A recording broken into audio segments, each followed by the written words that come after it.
Pavao. I was an ice addict for 15 years, from the age of 14 to 29. I was arrested 44 times. I did 10 years in prison, boys most wanted. So I just wanted to come and share my story and basically share a little bit how I ended up where I am today. And hopefully it will inspire or motivate you in some kind of way. So I come from a family of canoe paddlers, singers, musicians. I was raised with a good family, and at the age of 14, my life basically took a turn for the worse. And it was Minor High School's graduation night. I was 14 years old, and everybody was at Makaha Beach partying, drinking. And one of my classmates asked me, he's like, hey, we're going for a ride, let's go to Taco Bell. And so I was like, okay, so I jumped in the car with them. And his friend, who was 38 years old, he was the driver of the car. He took us to Taco Bell, and after we got off the drive-thru, they seen somebody that they knew. And they pulled a gun on him, and they robbed him. They took his money, they took his drugs, they took his chain. And so, mind you, I'm only 14 at this time, so I'm very impressionable, you know. They jumped out in the car, and I seen all this money and drugs, you know, and I was like, wow, that was cool. You know, I want to be like them. I want to rob people. I want to jack people. So I looked up to them. I wanted to be like them. And so that day, so that night, when they started smoking something, they started passing a glass pipe back and forth and blowing clouds. I asked them, I was like, I wanted to try it, you know? And they're like, no, you don't want to try this. And I was like, let me try it. So I smoked ice with them for the first time in my life at age 14. And that guy took us up to this land. It was like a private property. And he took us up there. It was at Waianae Valley. And on this land, there was an abandoned bus. So this bus was gutted out. There was no chairs, nothing. It was just futon mattresses, blankets, towels, pillows, and like little step stools. And this is basically like his little kick-it spot, his little trap house that he would come and bring his friends to get high, to smoke and kick back. And so we're all smoking over there, getting high, and my classmate, he says, oh, I'm gonna go to the store and come back. So, long story short, he never came back, my classmate never came back, and for 12 days that guy held me hostage on that bus. So he shot me up with drugs, he put pills in me to make me fall asleep, he beat me, he raped me. And every time I got up, I would have choke marks, bites, bruises all over my body. I had a hard time to swallow, you know, and I would cry. I'm 14 years old, he's 38 years old, so he's old enough to be my dad, you know. So I would cry and I would beg him, I would be like, please let me go home, you know. And he's like, nah, fuck that, you're not going nowhere. And so at this point, like, the same person that I looked up to and wanted to be like was someone who damaged me in a way that kind of changed the course of my life after this, you know. And so after 12 days, he started to nod out. He started to fall asleep, and I started noticing that he was tired. And I knew I had to pay attention. I knew that it was time I'm gonna have to, you know what I mean? It was either now or never to make my move and get away. So when he fell asleep, I took off. I had no clothes, no shoes. I had nothing but a pareo on. And I took off down the road. And when this happened, like, I was broken. Like, it broke me. It destroyed me. You know, I was no longer that curious, happy-go-lucky 14-year-old that just wanted to try something. You know, I went from living to surviving. You know, and so when this happened, it changed me. You know, it changed me. And this is where my ice addiction began. So I never spoke about it at all for 18 years. I never told my family. I never told anybody because, you know, already I felt dirty. I felt ashamed.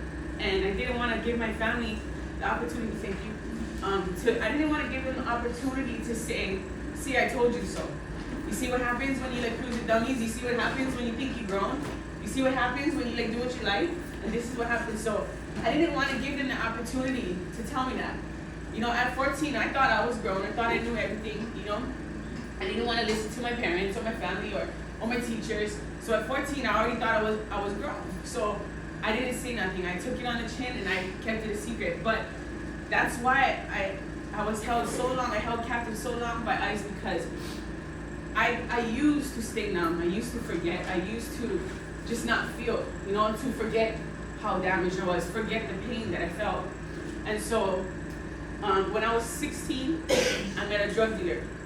And this drug dealer was a lot older than me. His son was my classmate. That's how much older than me he was. And he had a lot of drugs, and, you know, everybody was afraid of him because he was like trigger happy, shooting at people all the time. And so when he wanted to make me his girlfriend, I went and I became his girlfriend. And those are things that we would never do, yeah. When there's no ulterior motive, when there's no drugs involved, when there's no addiction involved. Like, I would not be with this guy in a normal situation. But at that time in my life, it was okay. And so when he got me to move in with him, that's when things changed. He became so abusive. He used to tie me up in his room. He used to pistol whip me. He used to shove a gun down my mouth. He used to beat me with canned goods. He used to do all these things. And so when he would leave, he was a drug dealer and he had a regular job. And every time he would leave, he would lock me in the room, and he had 2 deadbolt locks on the outside, and he had no windows in his room, nothing but a bathroom. And he would tell his nephews to make sure that they fed me under the door. So they would put a paper towel with 2 slices of bread, they would put peanut butter and jelly, or they would put ham and cheese, and they would slide it under the door, and I'll have to pull the paper towel under the door, and that's how I would eat. And I would try and get his nephews to open the door, and I would be like, please just open the door. I won't run away, and they'd be like, we're sorry, but we can't. He's gonna kill us, we can't. And so one day I managed to run away when he was sleeping in the room, and I asked one of my girlfriends for a ride. Within the same hour, he found us. He came up on the side of us with a dirt bike, and he unloaded a whole clip into her transmission.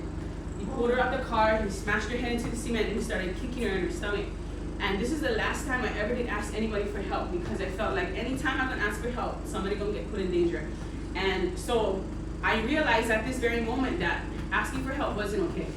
Getting other people involved was not okay, And so another time I tried running away. I went to my uncle's house. My uncle who raised me, he lives on St. John's Road in Miami, and my uncle was like almost 80 years old at the time, like around 78, and he had hard hearing. And I'm in his house cooking something on the stove, and I hear a dirt bike pull up on the outside. And then the house phone rings, and I answer it, and he tells me, if you don't come outside, I'm gonna put a bullet in your uncle's head. So immediately, of course I'm gonna come outside. Of course I'm gonna leave the house. I don't wanna put my uncle in danger. I don't want my uncle to get hurt because of me or some, ignorant life I chose, So I go outside.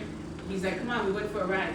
I jump in the back of his dirt bike, and he takes me up Wine Valley, and he told me, Terann, if you leave me, he said, I'll kill you and I'll kill myself.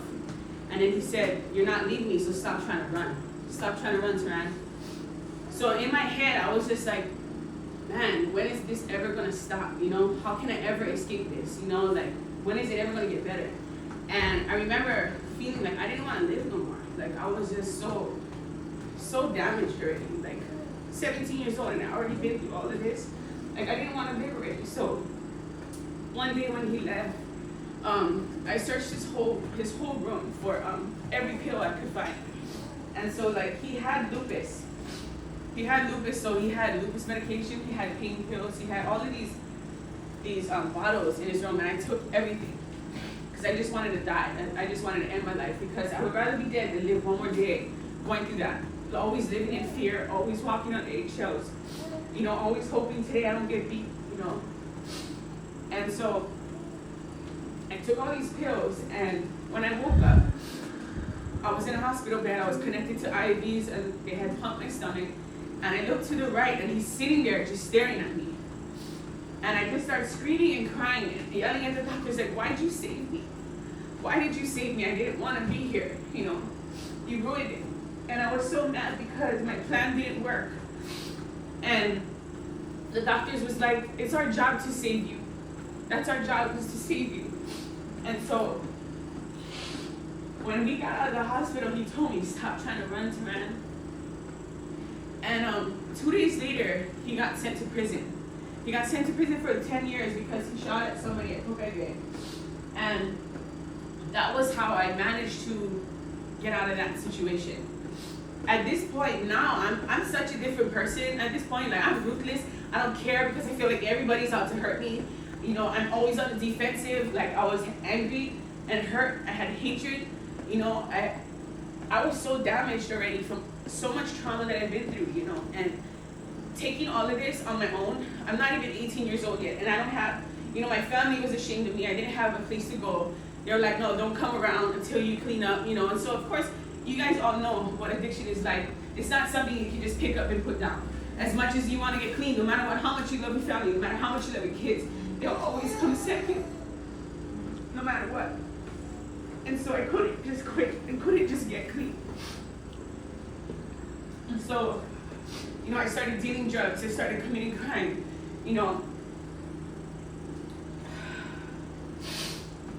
I used to steal cars, rob businesses, get into shootouts with drug dealers, there was so much things that I did. I did anything to survive. I didn't care. I didn't care who I hurt. If a guy flirted with me or tried to run my leg, I knew in my heart, okay, you're next, I'm gonna rob you too. Because I was so damaged from all these experiences with men at such a young age.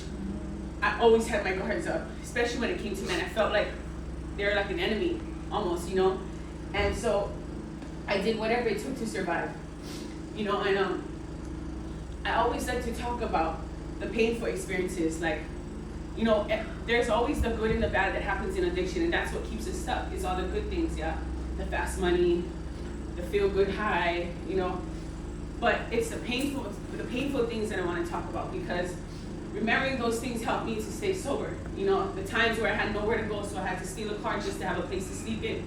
The times I had to sleep on a sidewalk, or the times I was so tired because I'm driving a stolen car and I know the cops are looking for it that I have to jump out the car. And I have nowhere to go, no friends to call on, and I find someone's yard and it's open, and so I sit in their yard, use their water hose to shower, and just fall asleep. Or staying in a house with no electricity, and using a car battery to make light. Or stealing water from the neighbor's water hose just to flush the toilet. These are the experiences that I want to talk about, because this is what keeps me sober, is remembering the pain that comes with addiction, the reality, and usually I talk to the youth. And intermediates and high schools, and because I want to open up their eyes to see the reality of addiction. A lot of kids, they think it's cool to try drugs, they think it's cool to do drugs, they want to be drug dealers, they want to be gangsters, they want to grow up, they think it's cool to go to prison. What they don't know is what happens after you become addicted. What happens after you lose your family, you lose your kids, you lose your house, you lose your husband, your wife. They don't know that. And so that's the things I like to talk about, is the pain that comes with it. It's all fun and games until it's not, right? And so my career as a criminal began at this age. And like I said, I was arrested 44 times. I did 7.5 years in state prison. I did 2.5 years in feds. And I've been to 7 different prisons in Hawaii, California, Seattle, Arizona. And when I came out of doing state, I wasn't a changed person. Doing time didn't change me. It didn't, change my mindset. Because at that time, I just wanted to get out, continue doing what I was doing, but this time I just didn't want to get caught. I wanted to come out and be a better criminal and do the same thing without getting caught, And so when I came back out, I continued dealing. I started selling drugs again. And within about a year of selling drugs, everyone in my circle started getting stabbed, shot, killed. My ex-boyfriend got shot in his face. Today he walks around with a glass eye. Another one of my exes got shot in his stomach. He survived. Now he had a colonoscopy bag. My ex-boyfriend Jace got stabbed to death. He died. My friend Tatum shot up dope in her arm, got an infection. She died. Another one of my homies got a heart attack from shooting up too much dope. He died. My friend Tommy got beat to death over a half gram of dope and some motorcycle parts. There's so much loss. This can go on and on and on and on and on. You know what I'm saying? But for me, the icing on the cake for me was my 20-year-old brother. He was 20. It was 2 weeks before he turned 21. Mind you, my brother is nothing like me. My brother's not from the streets. My brother's not a hood nigga. My brother's not a criminal. He's not a drug. He never used drugs in his life. He was a good kid. He had good grades. He was quiet to himself. He never bothered nobody. He wasn't a troublemaker. My brother was nothing like me. He was driven and he loved his life. And 2 weeks before he turned 21, he went to a rave out there in Cunha with his friends. And they were all drinking alcohol. And one of his friends gave him a pill. And this pill stopped his heart within 10 minutes. What? And my brother died. So all his friends were more afraid of getting caught for giving him that pill that they left him there and they ran. So instead of getting him help, instead of calling for help or trying to rush him to an emergency, They left it there because they were so high and afraid that they would get caught, that they were more worried about themselves than saving my brother's life. So the medical team said if he would have got help sooner, we could have saved him. So now, my family's there in the hospital. For 3 days, my mom's trying to get a hold of me. 3 days, I ignore my mom's call because what I do in my addiction, I ignore the people who loves me. I ignore the people who really truly love me, and I surround myself with people who could give two shits about me. As long as I continue to provide for their needs, as long as I can continue selling them those drugs that continue to keep them high, then everything's okay, right? But we surround ourselves with people who don't care about us. They could care less if I walk in the street, get hit by a bus and die. They're not even going to show up to the funeral. But if their pipe is full, then they're cool.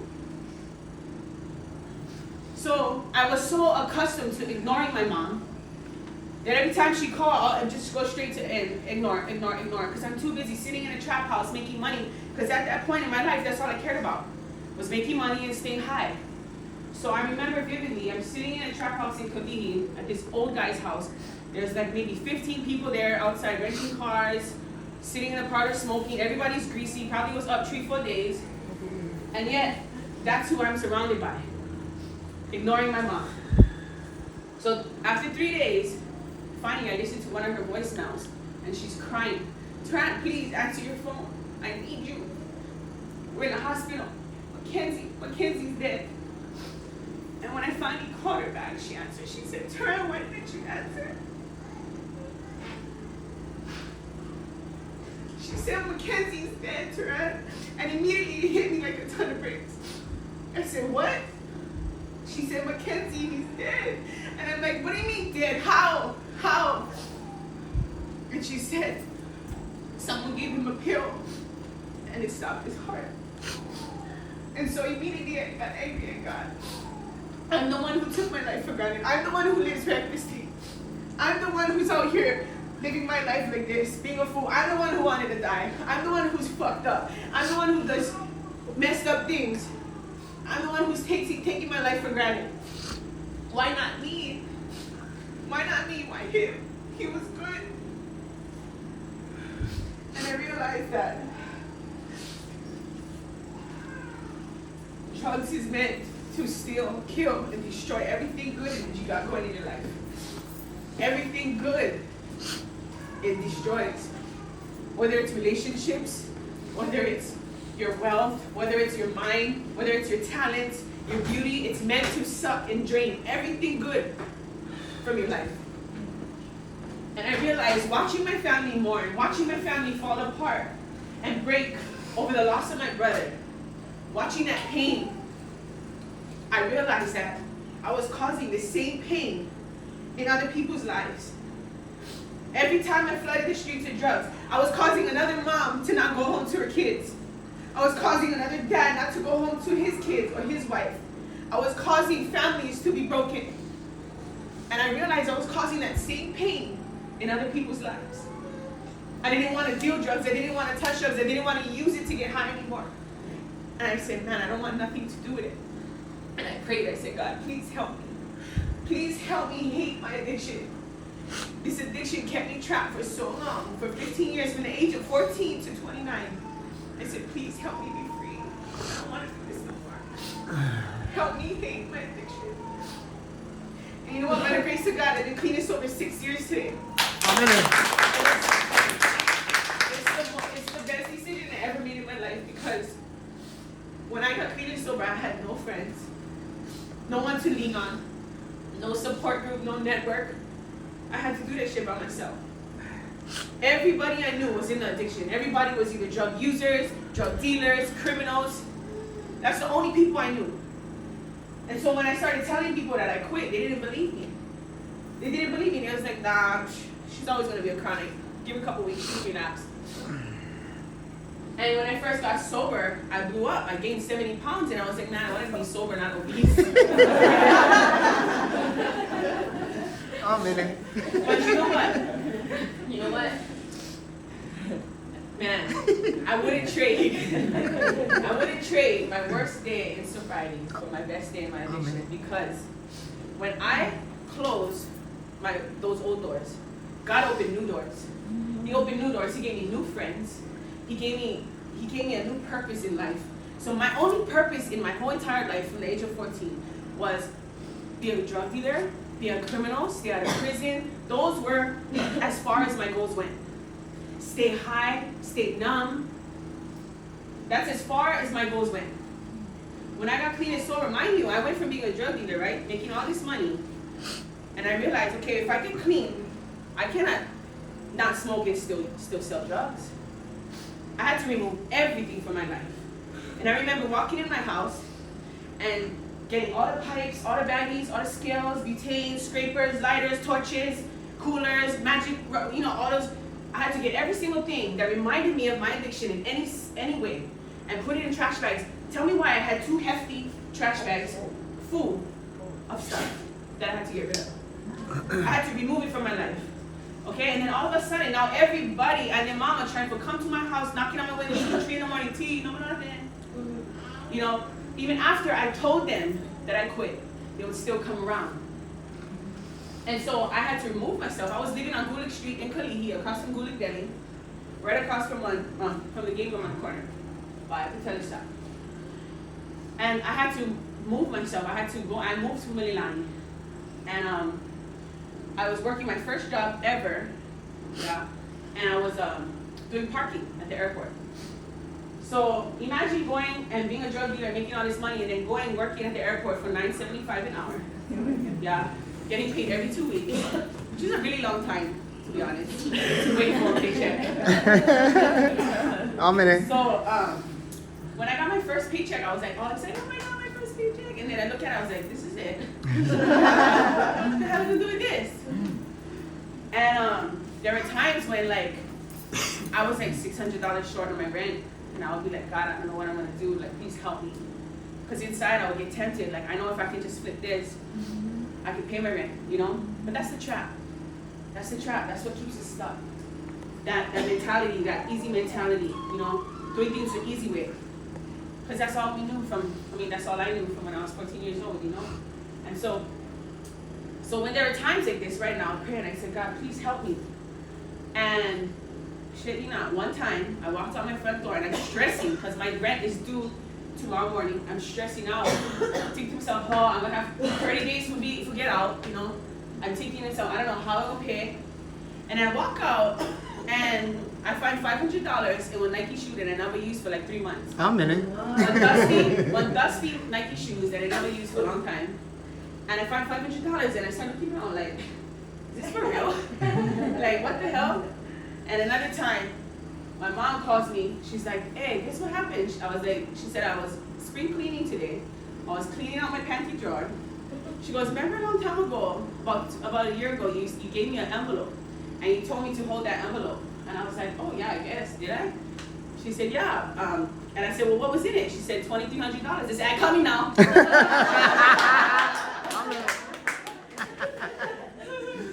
But you know what? This is examples of God. Amen. Just telling me, hold on, Terann, I got you. That's right. Just his reassurance. It was reassuring me that you don't have to go back. You don't have to just trust me. I will provide for your needs. I may have not had money for buying a Gucci purse or for buying one Mercedes, but I had one roof over my head. I had food to eat and I had clothes on my back. He provided for my needs. But us as addicts, we get twisted. We get our needs and our wants twisted all the time because we're so accustomed to getting things the easy way, easy money, fast, easy come, easy go, So I had to learn what it was to be humble. I had to learn what it was to just have my needs met and not my wants. So God provided for me, okay? So after I started working, I was working with the parking, Well, I got a job offer to work with the homeless at IHS. And I told my boss about this, and my boss made a comment. He said, oh, you better watch out, you gotta shower every time you leave over there. And so I got offended because little did he know, I've been homeless, so I was like, well, I was homeless, so what's up? What you trying to say? And I got so offended that I texted him that evening and I was like, oh, just FYI, I'm not coming back. And I took the job at IHS because I felt I cannot work for somebody who has no compassion on situations that he knows nothing about. Just because you might have had your life given to you on a silver platter, just because you might have never been homeless or an addict or experienced this, that don't give you a right to judge people, because everybody gets a story. You know, we never just wake up this way. There was a story, there was a journey that we had to walk through to get where we're at. And so I was offended for them, and they don't even hear what he said. So I left my job, and I told him why I left, and then he apologized, you know. But still, by then I was done with him, and I was like, no, I'm gonna work IHS with the homeless. Goodbye. So I was working there for 5 to 6 months, and I loved that job because half the people there I remember from the streets. You know, half the people that I smoked with before, I sold drugs to before, they all knew me. So for them to see a change in me, it was already like, it was making me feel good, you know, like I could shine a different light.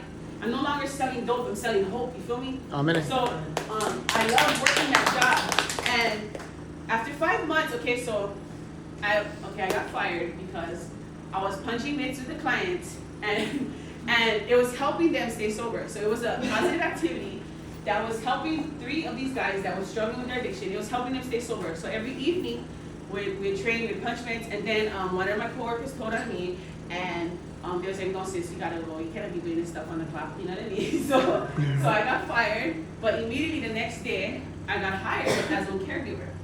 And so that door closed and another door opened. Amen. So I didn't even go 24 hours without a job, because that's just how God works. He provides for us, you know?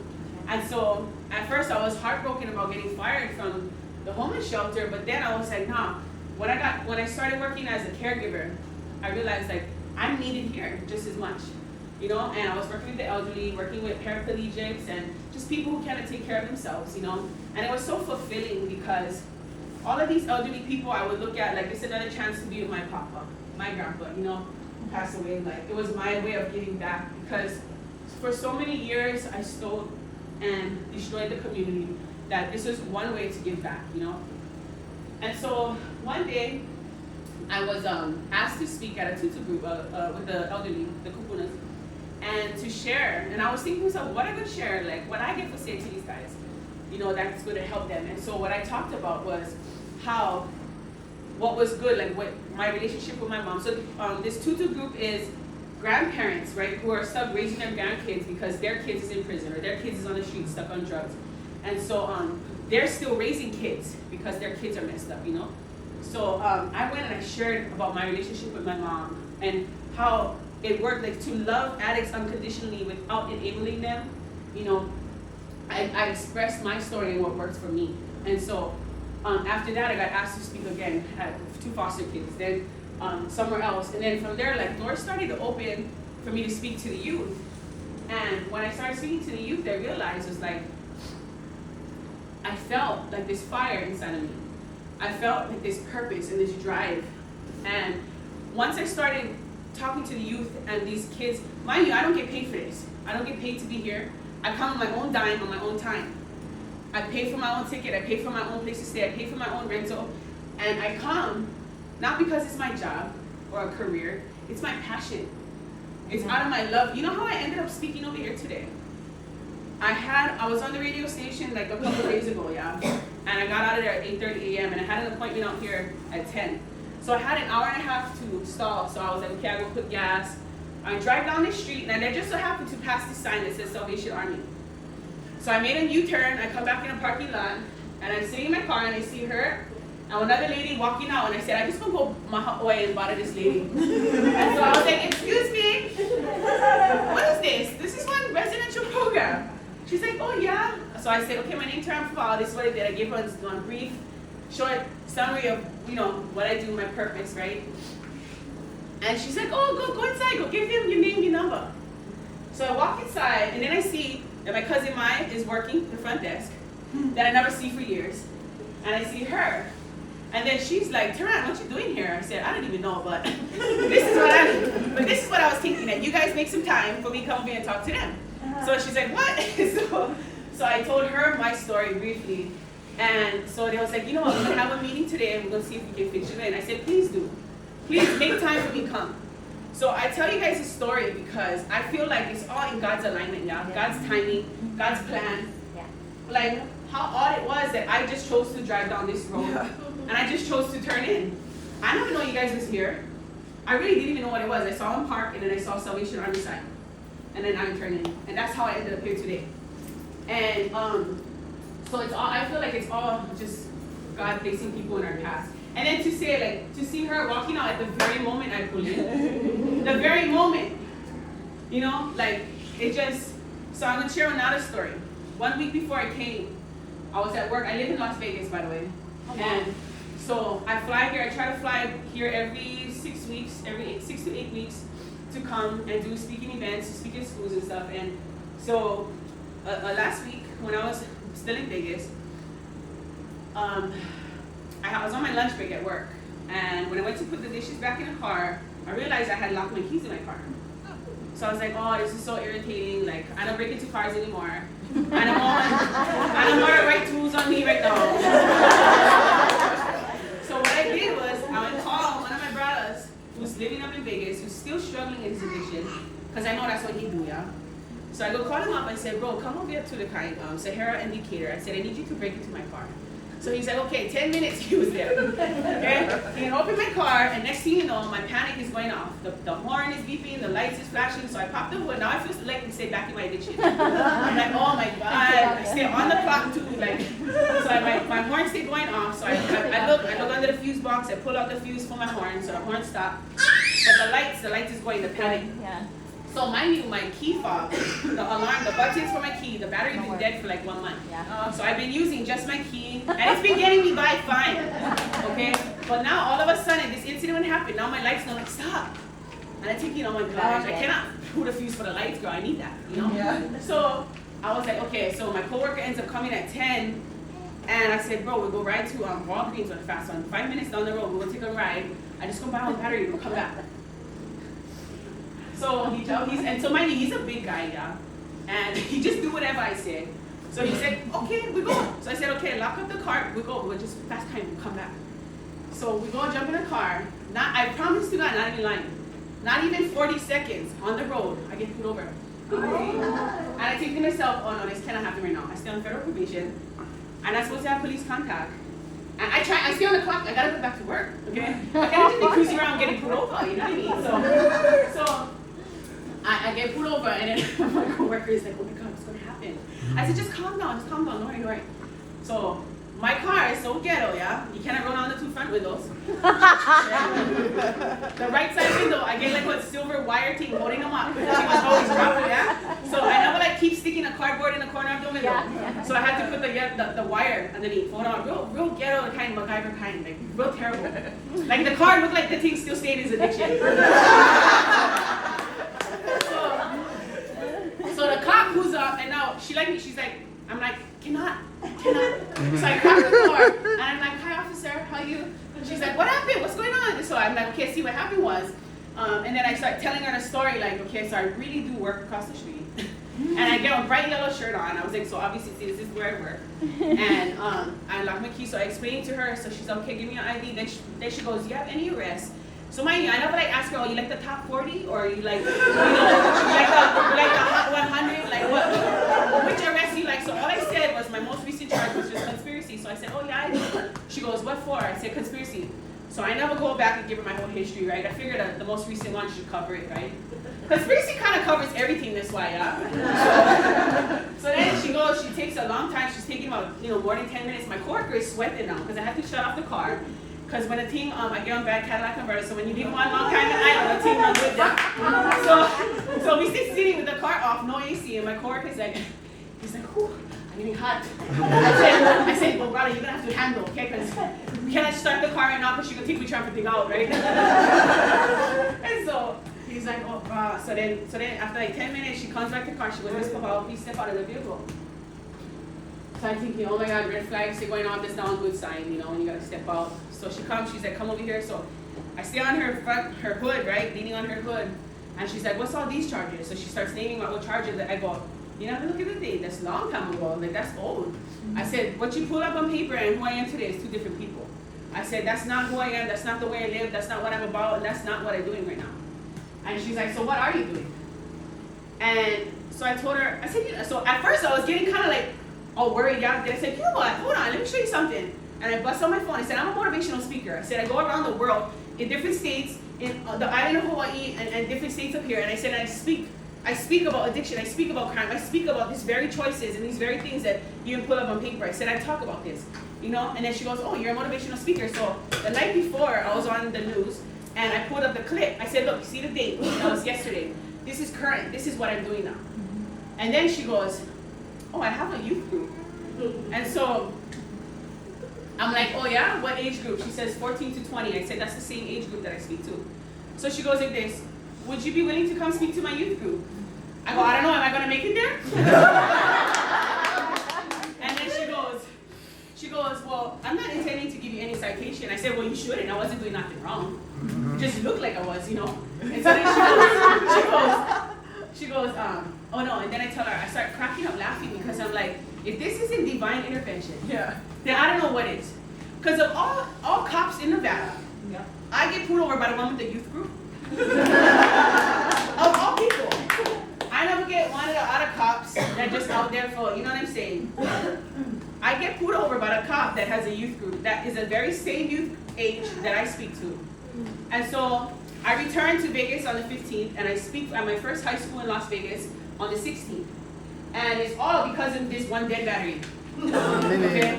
I honestly feel like God didn't kill my battery because he wanted this to happen. Because if it wasn't for that happening, I wouldn't have had the lights blinking, I wouldn't have got pulled over, I wouldn't have met this lady.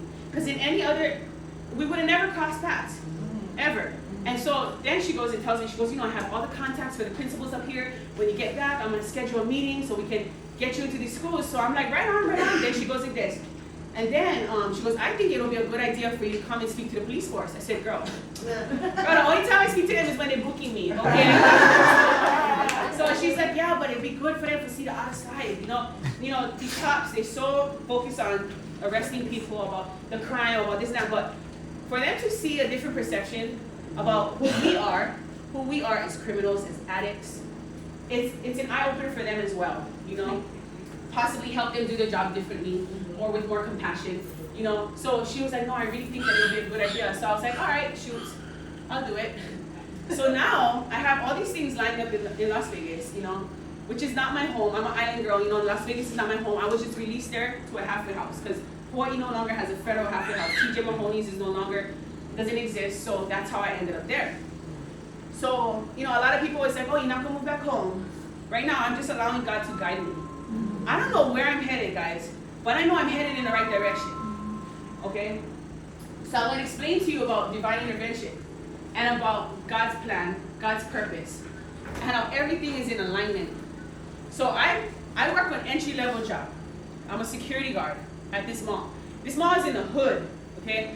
All day long I deal with addicts, people pissing, shitting, stealing, running stuff out the stores, trying to smoke a pipe behind the building. All day long, okay? As I see addiction and crime all day long. And sometimes I get irritated, like, oh, my job's so shitty, you don't pay that much, it's hot, it's ugly ass uniform, you know, and I think, like, I like a better job, okay? So one day, and I drive a golf cart at my job. So I drive in the golf cart around, and then I come around the corner, I get this silver Honda with a guy sitting right there with the door open, and he waved me down like this. So I think because usually people ask for help or ask for directions, right? So I go up to him in the car and I say, what's up, brother? He said, you get a light around you. He said, you're glowing. He goes, I'm not trying to hit on you or nothing funny. He goes, but what is your story? So at first I was thinking, like, this is crazy because nobody just approaches you and asks, what's your story? That's not one question you ask a stranger. He said, whatever your story is, I need to hear it. So I don't even ask questions. I go, you like hear my story? He said, yeah. So I said, okay. So I sit right there on the cart while he's standing right there by his car. And I tell him a brief version of my story. But I include all the important points, all the overcoming. You know, I include all the pain, all the suffering, and all the overcoming. So then he starts bawling. And he says, now I know why God wanted me to hear your story today. And I said, why? He said, I came here only to find my dog at home because I was going to kill myself today. He said, I was going to take my life. He said, but I came to find my dog with a new owner. Because I'm not going to kill myself and my dog have nobody because my dog rode with me all this time. He said, so I'm only here to find my dog someplace to live. He said, I came here to kill myself. And he said, my car went break down 1 minute before you came around the corner. He said, my car, no even nothing wrong with my car. He said, but the thing just didn't shut off and that's how I ended up here. And he said, and the first thing I saw was you coming around the corner. And he said, you was glowing. and you had a light around you. Amen. And he said, but now I understand why God wanted me to hear your story. And I said, why do you want to forgive yourself? So he starts telling me about his life. He struggled with heroin addiction. He's shooting up needles in his arm. He's homeless. All he gets is his car and his dog. So now I'm crying. And I'm just like, I'm crying because I'm like, man, God, you really put me in this man's path. Amen. Because any of my other coworkers, they know more the same story as me. They know more the same history as me. And I don't know if they would have the same patience and sitting and talking to this guy. So I realized that no matter how shitty my job is, no matter how little I get paid, I was where exactly God needed me to be. Amen. You know what I'm saying? So that's how I'm reassured that there is a plan and a purpose greater than what we can see. Amen. Okay? God can see all of these things. He knew what that man was struggling with. He knew he was plotting to take his life. And he knew he had me right there on that same property. And he would allow me to cross paths. But he did the guy's car break down right there. Amen. And boom, here I come around the corner. All these things is in God's alignment, yeah? Because we might have our own plans, but it's God's plan that ultimately prevail. So I never asked to meet that guy. I never asked to meet this cop. But all these things was placed in my path. You know? So a lot of times people are like, oh, I like meet the man of my dreams. I like find what God meant for me. God cannot give it to us if you continue to leave your old doors open. He cannot bless you with the man he created for you if you still get one foot in the door with that old guy that you know is not meant for you. Come on. So when you close those old doors, he opens new doors, and I promise you that I'm a living testimony of that. Amen. Okay? So I only say this because I struggled with it. I struggled with it. So when I released my last relationship that was abusive, man, God just allowed me to blossom. It was like he allowed me to blossom, and just doors started opening. But I had to close that door. And this might not be just a relationship. This might be old friends. This might be toxic people. This might be places. This might be hangouts. This might be anything, conversations. All of these are openings for your old life, are openings for things not meant for you. So when we close those doors, God opens new doors. And sometimes you can feel alone. Sometimes you can feel like, I don't have anybody. I don't have anybody good I can call. I don't have anybody good I can lean on. I don't have any positive place to go. But if you hold on and you allow God, he will open those doors for you. You don't even have to figure it out because he's going to lead you. So just like what I'm saying, all of these little stories that I told you guys, I only say it because I have no clue where I'm headed, guys. I have no clue. I work security. I make $15 an hour. You know, I struggle for paying my rent. I take off 2 weeks, 10 days to come down here, yeah? When I return, I still got to pay my rent. I still got to pay my phone. I still got to pay my car. And guess what? I barely get by. And some people ask, well, you should have all these people pay you. I said, I know, but sometimes you got to give your gift away for free. Sometimes you got to give your gift away for free so that the world can hear the message, so that the world can see the value. Amen. Yeah? I can't just go around and like if I were to pull up and say, well, you guys got to pay me for talk, you guys wouldn't have heard this message today. So I believe that I got to continue pouring out love the same way I took, the same way I stole from the streets. I got to give back. Amen. You know what I'm saying? Yeah, I struggle with money and finances, but somehow God provides. Amen. Somehow I manage to pay my rent every month. Somehow my account not in the negative right now.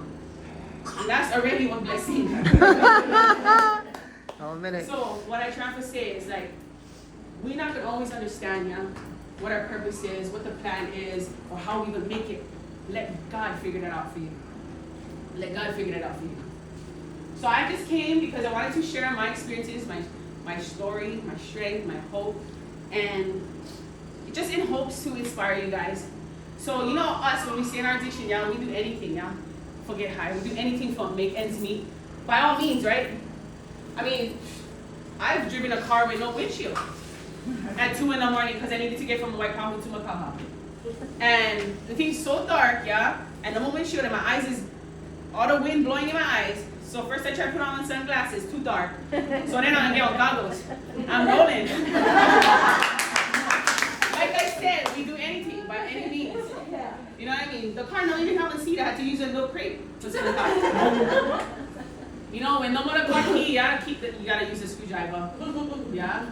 We just figure them out. We figure them out. That same drive, that same determination is the same determination you gotta use in your sobriety, that you gotta use in making ends meet, that you gotta use in survival, but this time we're surviving in a positive way. So I went from selling drugs, okay, to selling protein bars, to selling meal preps, to selling skincare. But you know what? I wasn't selling drugs. So now, this time when I pop in my trunk and I pass in them meal preps, it really is meal preps.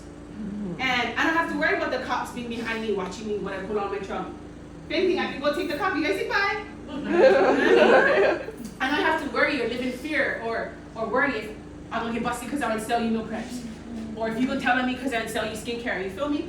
All of these things, yeah, it was by any means necessary. So my mom told me, she goes, you should just figure out one thing and just stick to that. And I said, Mom, I don't know what I don't know what to do, but I just trying everything. I try, I'm like, I'm gonna try this, see if this works. Amen. And so the first week I put my protein bars out, the thing would sell out. It would sell out. And I knew, okay, that's something I can do. It's a possibility, And so why I share this with you is because the same mindset we had when we was on drugs, you don't have to change your mindset. All you have to do is change the goal. So we was determined. We was by any means necessary. That's the same effort you guys got to put into your sobriety and just your come up, your glow up, changing your life. So when I first got sober, all the people that were once considered my friends, my homies, my brothers, they were the first ones to talk shit. First ones to be like, oh, she probably got busted, maybe that's why she's sober.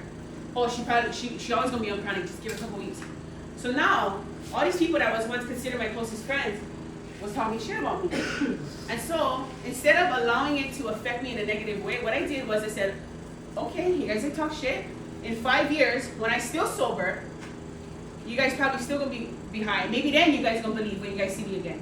Maybe 5 years from now, when you see me and I still sober, maybe by then you'll believe me that I'm done. And so today, a lot of those people from my past, they see me today and they're like, wow, Terann, you're such an inspiration. And for them to see me, like if I can do it, anybody can do it. Amen. If I can do it, anybody can do it. She knows me. I know her from the past. You know what I'm saying? If I can do it, anybody can do it. And so I hope that my story somehow, maybe planted a seed of inspiration, just to open your eyes that life is so good. Life is so good. I don't know none of you guys' stories or anything like that, but I know that we all connected, yeah? Amen. We all connected. Like, we don't know each other, but we know each other. We all get the same struggles, same pain. We all come from that same struggle, yeah? And so I just wanted to inspire you guys, to give you guys some renewed strength, give you guys hope, bring some light to you guys. So I hope you guys, grasp and hold on to my story, and thank you.